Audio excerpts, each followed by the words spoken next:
All right, in today's video, I'm going to be showing you how to do the rear brake pads and rotor replacement on a 2017 Nissan 370.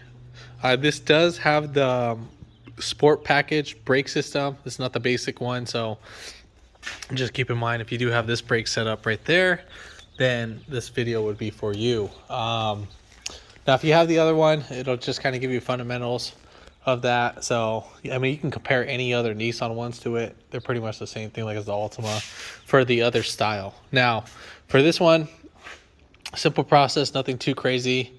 You're going to need a 21 millimeter for the lug nuts. Torque specs for the lug nuts is going to be 80 foot-pounds, and then for the caliper, I think it's a 19 mil, and then I'll go ahead and get you the torque specs on that pretty soon, and that's literally pretty much it. And you're gonna need a pad spreader and probably like a pick too as well, and a wire brush. If you haven't already, give it a thumbs up, comment down below if you have any questions, and hit that subscribe button for more upcoming videos in the future. And we're gonna go ahead and start this video right after the intro.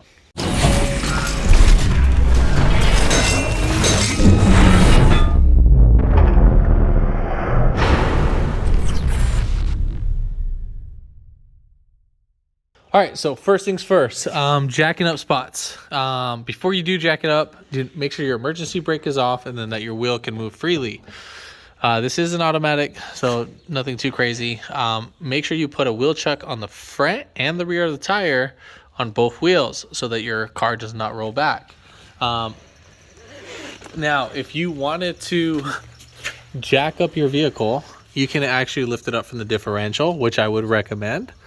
And then if you didn't feel comfortable jacking it up at the differential, you can lift it up from the subframe right here, or right here at this bolt. You know what? Yeah, just lift it up from right here at this bolt so you can lift it up. And then if you wanted to put your jack stands, you could put your jack stands right there on the pinch welds. Same thing for this side applies to that side too as well. So I would just recommend doing that. So 21 millimeter to take off the wheels.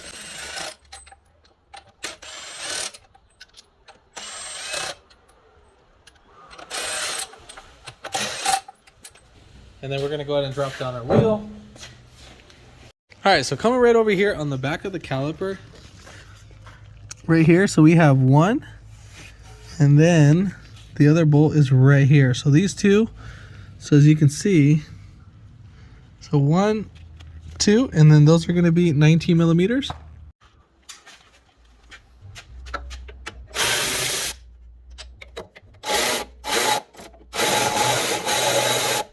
All right, so now that we got both bolts off, we're gonna go ahead and remove our caliper. Now I'm just gonna kind of hang our caliper like right over here. Just be careful with the paint. If you want to put a rag, you can, but since I'm just gonna have it just like that, we should be fine. Now, the rotor comes off pretty easy. So if it didn't, just kind of give it a quick tap with a 3-4 pound hammer. So this one came off easy. Make sure your emergency brake is not on. What do we got going on here? It's a little wet, so let's check out why it's wet. So possibly the actual wheel hub. I haven't test drove the car, but as you can see, we got some grease going on. Now I'll just show you. So we got grease leaking out from right here. That's coming out from the wheel bearing. This stuff, this is fine. It's not the end of the world. It's a little broken. Let's get that zoomed in. So stuff like that, that's kind of broken. Not the end of the world. I've seen worse. So that's fine. Now, what we need to go ahead and do is we need to go ahead and clean up the area. So get some brake cleaner. You can use soapy water if you want to be cheap about it, and then just dry it up. But I got some brake cleaner.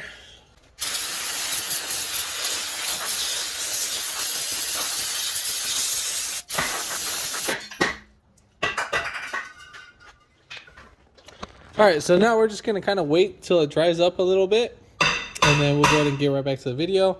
Make sure you have a container to catch all the fluid. All right, so off your old rotor, you're gonna have a peephole that you need to pop out. So there's a little rubber boot that's right there. Now, if you lose this or you don't have it, it's not the end of the world. You can go ahead and live without it. So make sure you just kind of transfer that off. I used my index finger right behind it, and I just kind of peeled it in, the little lip, and took that off.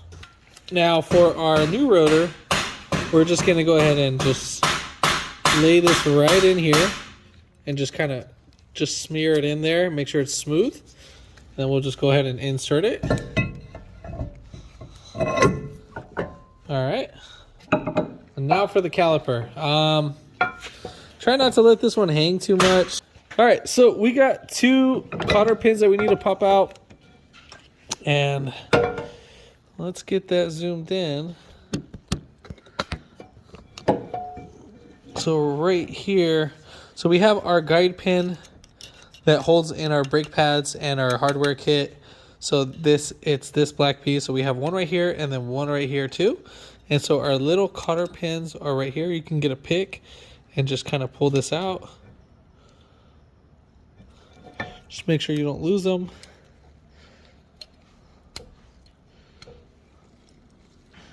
And we're just gonna grab this pin too to just kind of pull towards you.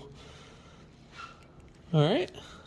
So now I'm gonna get my pick, or you can get like a really skinny screwdriver and just push in the pin or push out the pin.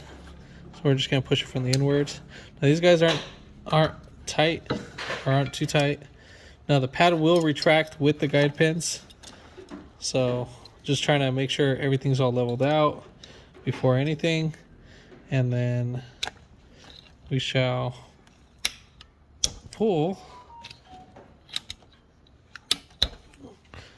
So now we got the first pad out, and then I'm just gonna kind of walk everything through.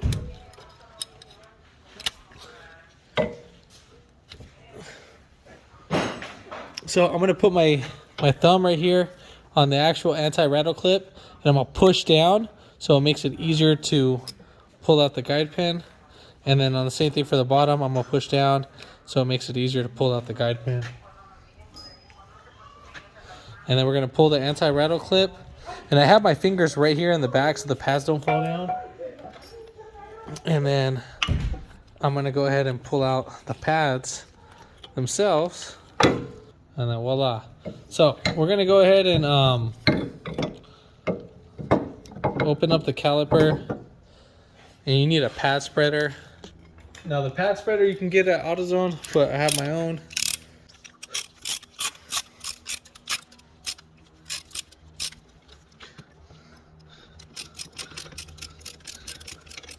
So the way I'm going to do it with the pad spreader, I'm still going to have the wings out. I'm just going to hold them as I tighten them. And then what we're doing is we're spreading the actual pistons back.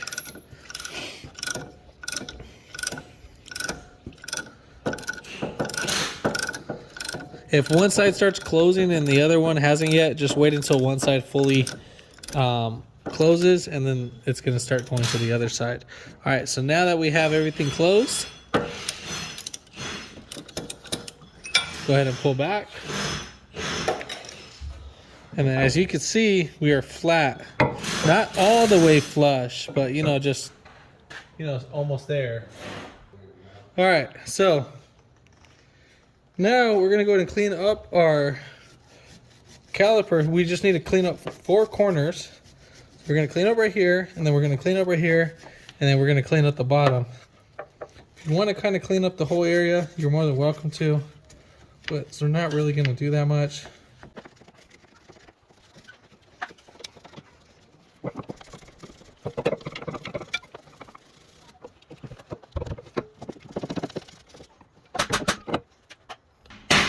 So I'm gonna hit it with some brake cleaner.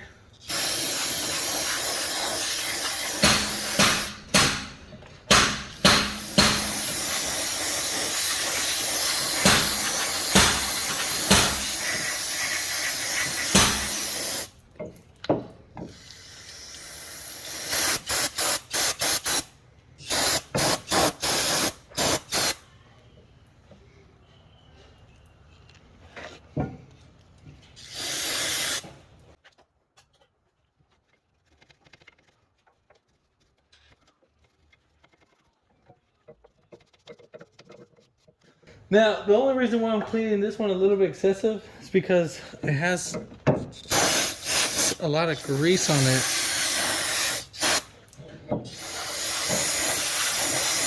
But I want to say it's like an anti-seize that's on it. Alright, so let that dry up for a little bit. Alright, so next we're going to go ahead and put on our caliper. No Loctite on these guys. Alright, so we're going to go ahead and slide on our caliper. And then we want to make sure that our brake line is not being pinched or anything. So you're going to go ahead and just kind of start your thread. I'm going to start it up on top. It's kind of hard to show that part, but you guys will kind of get the gist of it.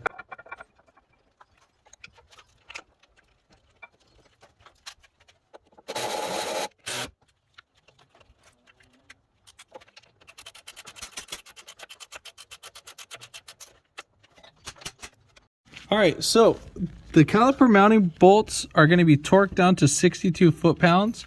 So go ahead and torque those down. All right, so now we're going to get our pads. The pads that I'm using are Akibanos, really great brand. And then the side that you have the wear indicator, that needs to be pointing up, because as our momentum, as we're driving, we're always driving forward. So the wheel is always spinning clockwise.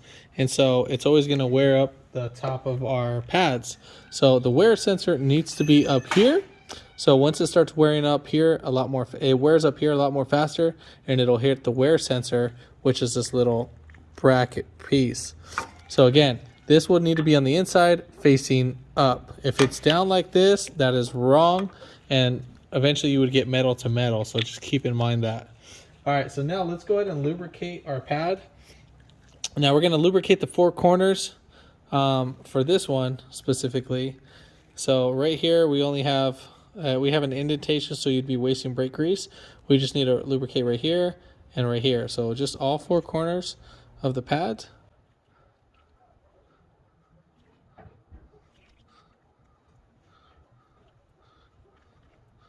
All right, then next I'm going to go ahead and lubricate the inside where the guide pin is going to be going.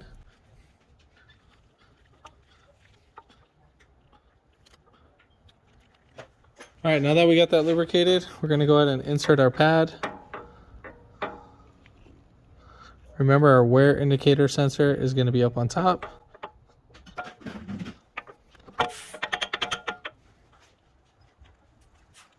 Now for your guide pin, I would recommend you to spray brake cleaner on a rag, and then grab your guide pin and then just go ahead and clean it. Now if it's really caked with grease, go ahead and lubricate that. Clean that, or scrape it down. Sorry, just think about some things. And then also this little pinhole right here, so you can see how it's all flat and surface. There's a little pinhole right there. That needs to face away from the rotor, so it needs to be facing like this. If it's facing up, that's wrong. You're gonna have to adjust it. Now there is a Phillips head right here on the back, and you can go ahead and use that to adjust. So I'm gonna go ahead and just put the first one in, so we can at least start our brake caliper. And I'm gonna have it just a little bit almost to the rotor, not past the rotor. Yeah, just above the pad. All right, so we're gonna grab our next one. All right, cool.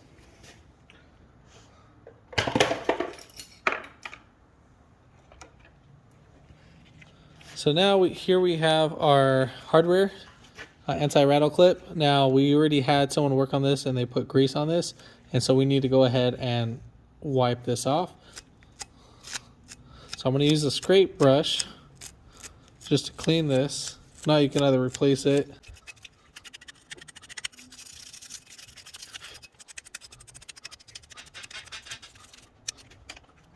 All right, so same thing. Spray some brake cleaner, and then we're just going to kind of wipe down our edges.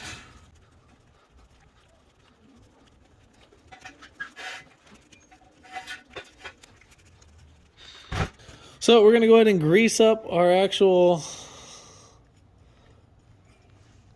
contact points. So you're gonna grease up the ones that actually stick out just like that. So we'll grease up that section. And now we're gonna go ahead and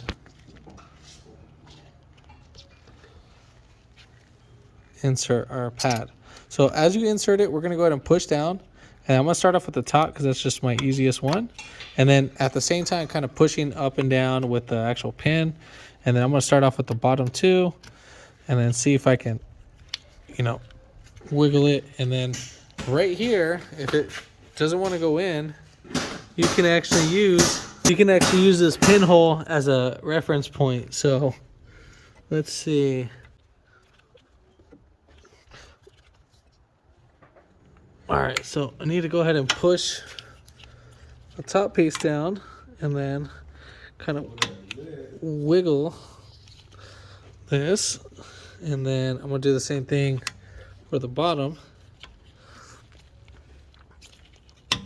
All right, cool. So now we got that in. Then we are gonna be sticking our little cotter pins to lock it up. The part that's gonna go in the hole is the flat and not the grooved part. So locate the actual hole and then make sure that they get clipped in. These guys won't back up. And that's pretty much it.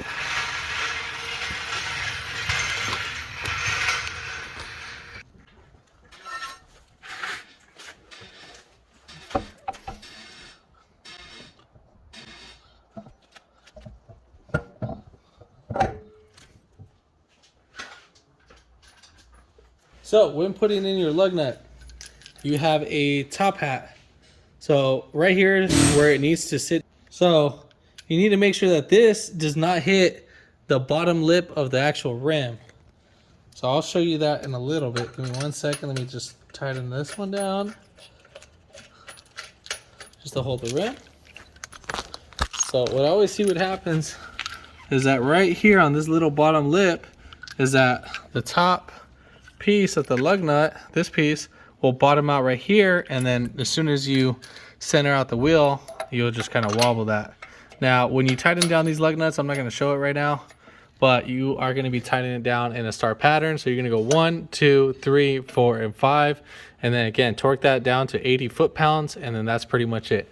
If this video helped you out, give it a thumbs up. Oh, and then don't forget to pump up the brakes before you move. But yeah, if this video helped you out, thumbs up, comment down below if you have any questions, and hit that subscribe button for more upcoming videos in the future. And thanks for watching.